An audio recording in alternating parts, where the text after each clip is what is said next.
விலையாசு என்ற கிராமத்தில் பிறந்தவன் சாங்கோ.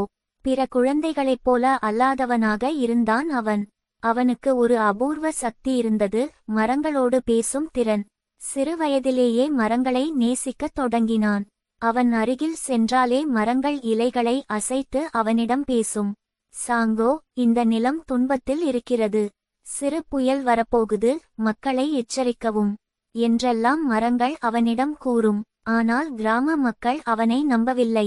மரமா பேசும், இவன் பைத்தியமா என்ன என்று கேலி செய்தனர். சாங்கோ சிரித்தபடி சொன்னான், நீங்கள் நம்பணும் என்பதில்லை. நான் மரங்களை நம்புகிறேன். ஒரு நாள் புயல் வரப்போகிறது என மரங்கள் எச்சரிக்கின்றன. சாங்கோ ஆலமரத்தை நாடுகிறான். உன்னால் மட்டும்தான் ஊரை காப்பாற்ற முடியும், வேர்களை விரிவாக்கு. அப்போது அந்த புயல் ஊரைச் சுற்றி வலது பக்கம் திரும்பியது. மக்கள் திகைத்தனர். எப்படி தெரிந்தது?